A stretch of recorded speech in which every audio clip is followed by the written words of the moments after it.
You know that feeling on the 15th of the month when you check your bank account, and even though you got paid 2 weeks ago, there's already less than $1,000 sitting there? And you do that mental math, rent's covered, but you've got the car payment tomorrow, insurance next week, and you still need groceries. So you tell yourself, just this once, and you put the groceries on the credit card. Again, here's what nobody told us. That $550 car payment isn't just costing you $550 a month. Over the next 5 years, that monthly payment is going to steal $21,600 from your future. And I'm not even talking about the interest yet. I know because I was trapped in this exact cycle, sitting in a car I couldn't afford, pretending I was doing fine, while my credit card debt climbed past $8,000. But then I discovered something that the car dealerships pray you never figure out. I'm going to show you the 3 moves that got me out of this trap. And if you're making payments on a car right now while carrying any credit card debt, what I'm about to share is going to completely change how you think about your money. For 6 years, you finally own the car, and it is worth half what you paid. This is not just about the interest. This is about something way worse. You are paying interest on something that loses value faster than you are paying it off. And most people, they never even finish the loan. They trade in, roll the debt into the next car, and stay trapped forever. Let me show you the exact math, and then what to do instead. Here is what nobody tells you when you are signing that loan. The average car loan in America right now is 68 months. That is almost 6 years. The interest rate? Between 7 and 11%. You see a car for $35,000. The payment is $550 a month. That feels manageable, right? You can afford $550. So you sign, and every single month, $550 leaves your account. You are not buying anything crazy. You need a car. You go to work. You are being responsible. But here is what is actually happening while you make those payments. You will pay that $550 for 68 months. That is $37,400 in payments. Plus interest brings the total to about $39,600. You paid almost $40,000. When you make that final payment, 6 years later, that car is worth $18,000. Maybe less. You just lost $21,600. And that is if you even make it to the end. And here is the part that makes me genuinely angry. The dealership knows this. The bank knows this. They are counting on it. Because most people do not make it to month 68.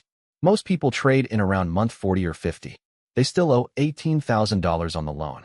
The car is worth $12,000. They are $6,000 underwater. And the dealership says, no problem. We will just roll that into your next loan. So now you are financing a new $35,000 car, plus the $6,000 you still owe on the old one. Your new loan is $41,000. And the cycle starts over. You are not paying off cars. You are renting money to buy things that lose value faster than you pay them off. This is not your fault. Nobody explained this. But now you know. So let me say the thing clearly. The problem is not just the interest rate. The problem is that you are underwater the entire time. Let me explain what that word means, underwater. It means you owe more than the thing is worth. Month 1, you owe $35,000. The car is worth $28,000. You are $7,000 underwater. Month 12, you owe $30,000. The car is worth $22,000. Still $8,000 underwater. Month 36, you owe $20,000. The car is worth $16,000. Still $4,000 underwater. You do not break even until like month 55. And by then, the car is old, things are breaking, and most people are already thinking about the next one. You are paying interest on a depreciating asset while being trapped in negative equity for 5 years. That is the micro angle everyone misses. It is not just car loans are expensive.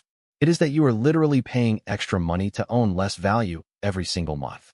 And here's the thing that kills me. Most people think debt is this permanent stress cloud hanging over them. But it's actually predictable. It follows rules, which means you can strategically manage it once you see the pattern clearly. The car companies just hope you never look at the pattern. Okay, let me explain this like you were 4 years old. Because when I finally understood it this way, everything clicked. Imagine you are a little kid, and you really want 10 cookies, but you do not have $10 to buy them. So a cookie landlord says, I will let you borrow these 10 cookies, but you have to give me back 1 cookie every month for 12 months. You say, okay. So every month, you give the landlord 1 cookie. But here's the problem. Cookies go bad. Every month, the cookies you borrowed are getting stale, moldy. They are shrinking. By month 6, you have paid 6 cookies. But the cookies you borrowed? They are only worth like 4 cookies now. You still owe 6 more payments. But the cookies are only worth 4. You are paying for cookies that are worth less than what you owe. And if you want to stop and give the cookies back, the landlord says, these are only worth 4 cookies now. You still owe me 2 cookies to get out. So a lot of kids just say, fine, give me 10 new cookies and add those 2 cookies I owe to the new loan. And the cycle never stops. In real life, that means a $35,000 car loan where you are trapped underwater, paying interest on something that loses value every month, and most people roll the debt into the next car and never get free. Let me show you what this looks like in actual life. My friend Alex makes $48,000 a year. He bought a truck in 2018 for $37,000. Financed the whole thing. 72-month loan at 8.5% interest. Payment was $580 a month. Fast forward to 2023. 5 years of payments. He has paid $34,800 so far. He still owes $8,400. The truck? It is worth $15,000 now. So he has paid $34,800. He still owes $8,400.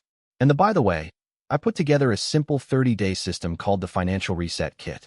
It has 5 one-page tools that walk you through exactly how to track every dollar, pay off debt faster, and build savings, even on a tight budget. Link is in the description.